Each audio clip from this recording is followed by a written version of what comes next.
So this episode is all about how we conceptualize our OCD in the home and how we conceptualize what is a thought.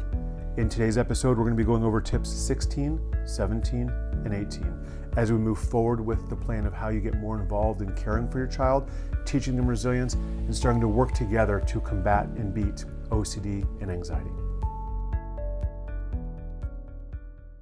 Welcome back to Raising Resilience, 25 tips for parenting your child with anxiety or OCD. I'm Dr. Josh Spitalnick, practice owner of Anxiety Specialists of Atlanta.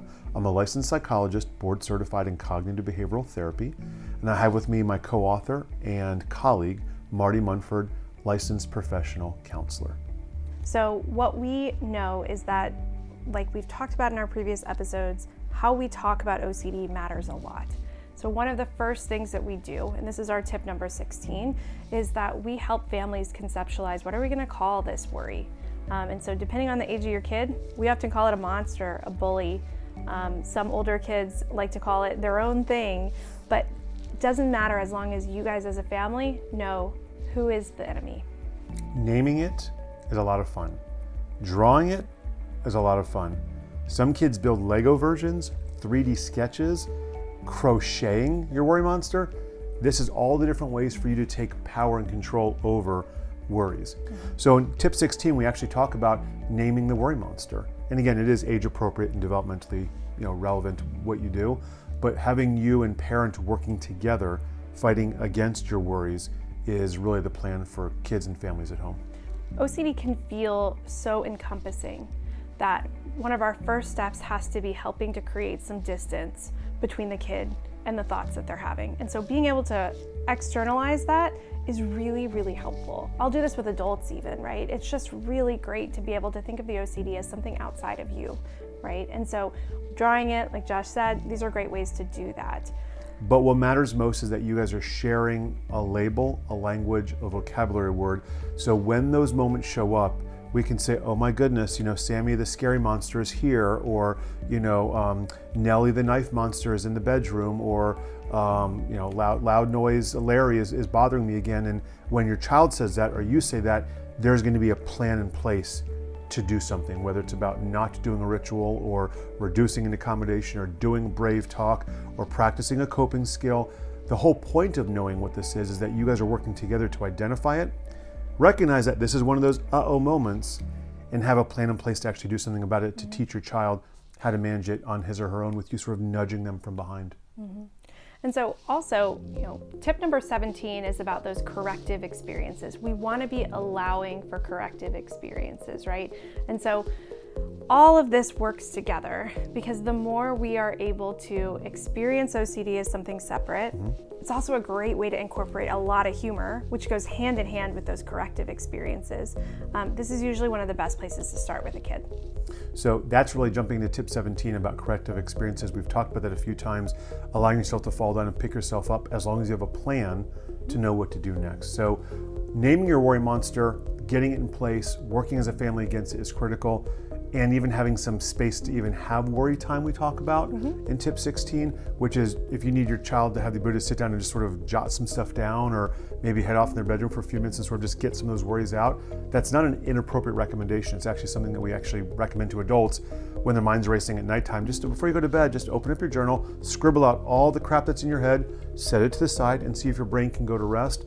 Giving your child a space to have that worry time is actually a very good thing, and it does allow for that corrective experience for them to have a worry, fend off that worry, process that worry, and kind of get back on the horse, metaphorically. That's a corrective experience, as opposed to running away from worries, being afraid of worries.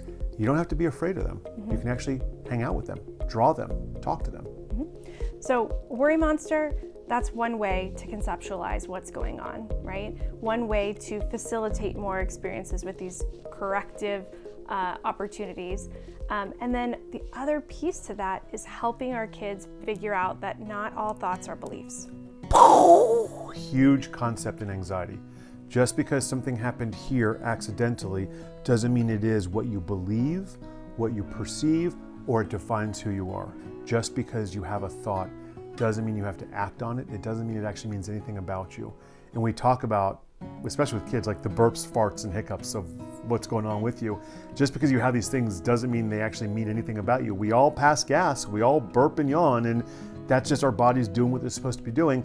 We all worry, we all get sad, but that doesn't mean you have to make decisions or follow action based on those thoughts. Marti, this is critical because a lot of kids that have fears, especially in the OCD space, have some fears and thoughts that maybe have some shame or embarrassment around. Talk a little bit about understanding why it's important to know that thoughts don't mean beliefs, especially with some of those more challenging topics. Yeah, so here's where we started with some really concrete stuff like the worry monster to help bridge the gap towards things that feel really squishy and abstract, which can be really tough for kids. But it is true that a thought is not the same as a belief, right? But a belief is a thought. And so helping to kind of facilitate that can be tough. But the truth is, like Josh said, we're all gonna have thoughts that maybe don't feel totally aligned with who we are. And that's especially true in the OCD space. In particular, there are themes that might feel really left field for someone who's not experienced working with OCD, especially it's often coming from the sweetest, kindest kids, right? Almost always. And we hear that they're having these thoughts that feel violent or feel really inappropriate for their age. And like Josh said, the shame that can sometimes come from that, oftentimes the safety behavior or the compulsion that's occurring is actually keeping that all inside. Right? And so it's sometimes a great moment in therapy actually, because we hear it all the time. We can pretty much guess what the thought would be. And it's sometimes really nice to see their eyes light up like, wait, maybe I'm not the only one. So these can be things like harm, Yep. sexual issues, gender issues, disease, death, dying, God punishing you, God killing you. Some pretty tough, big, mature topics that either people don't want to talk about or are harboring a lot of shame about. And again, as you said, I think one of the most empowering and loving things we can do in therapy is to be able to say some of those words out loud in a at least initial soft way so the kid goes, what? Like, we can talk about these things? And we can, because they don't have to mean anything about you. And I think when we have violent, taboo, perverse thoughts, anyone would think, oh my God, what's wrong with me? And what's wrong with you is nothing. Your brain's just spitting stuff out. And the question is what are you going to do about it? And again, you can just see how this all scaffolds. If we know the components of anxiety, we can externalize that anxiety as not being a part of us. Now we can start to observe a thought as just a thought. And that's a really tough skill to master, but that's really where things start to go like magic for anxiety treatment. It's why we love to name worries. It's why we like to come up with worry monsters. They're a lot of fun to make. And it's why we like to say some of these difficult or big kid words out loud in our therapy practice. Again, following parent recommendations and the culture of your family and background, those are important to us. But to say those out loud and to make sure that we're clear that they don't define who you are, I couldn't imagine a better corrective experience than that, which is in a safe environment and in a trusted environment with your family supported by you and your therapist there, saying, looking at and drawing things that feel so shameful and embarrassing and realizing that it doesn't have to define who you are.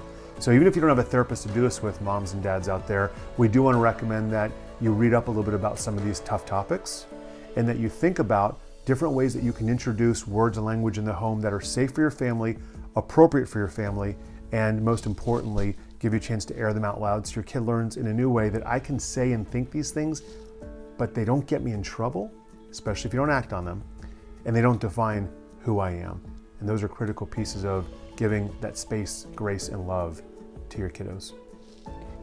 Hope you enjoyed this episode, talking a little bit more about how we like to otherize OCD and anxiety, how we like to reconceptualize thoughts so that you can have some of those corrective experiences in your own home. If you like the content that we're putting out, please continue to follow along with our tips, like and subscribe, and you'll be aware of all of our future videos. See you in the next episode.